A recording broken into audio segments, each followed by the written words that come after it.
हमारी असली ताकत वो ज्ञान है जिसे सदियों से पांडुलिपियां मैन्युस्क्रिप्ट के रूप में सहेजा गया है। इन पांडुलिपियों में विज्ञान है, चिकित्सा की पद्धतियां हैं, संगीत है, दर्शन है और सबसे बड़ी बात वो सोच है जो मानवता के भविष्य को उज्जवल बना सकती है। साथियों, ऐसे असाधारण ज्ञान को, इस विरासत को सहेजना हम सबकी जिम्मेदारी है। हमारे देश में हर कालखंड में कुछ ऐसे लोग हुए हैं जिन्होंने इसे अपनी साधना बना लिया। ऐसे ही एक प्रेरणादायक व्यक्तित्व है मणि मारन जी, जो तमिलनाडु के तंजावुर से हैं। उन्हें लगा कि अगर आज की पीढ़ी तमिल पांडुलिपियां पढ़ना नहीं सीखेगी तो आने वाले समय में ये अनमोल धरोहर खो जाएगी। इसलिए उन्होंने शाम को कक्षाएं शुरू की, जहां छात्र, नौकरीपेशा युवा, रिसर्चर सब यहां आकर के सीखने लगे।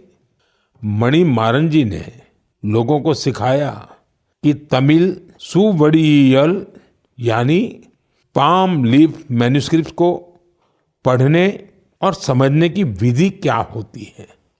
आज अनेकों प्रयासों से कई छात्र इस विधा में पारंगत हो चुके हैं।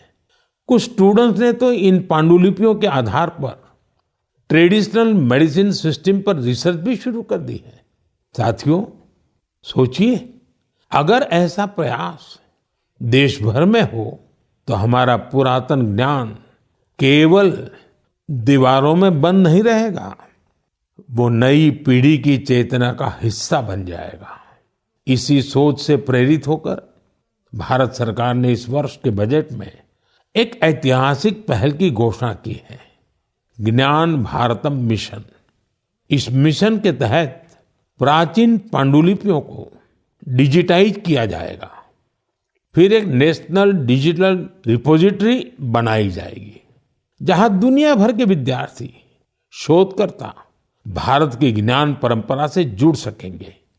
मेरा भी आप सबसे आग्रह है, अगर आप किसी ऐसे प्रयास से जुड़े हैं या जुड़ना चाहते हैं तो माईगॉव या संस्कृति मंत्रालय से जरूर संपर्क कीजिएगा, क्योंकि यह केवल पांडुलिपियां नहीं है, यह भारत की आत्मा के वो अध्याय हैं जिन्हें हमें आने वाली पीढ़ियों को पढ़ाना है।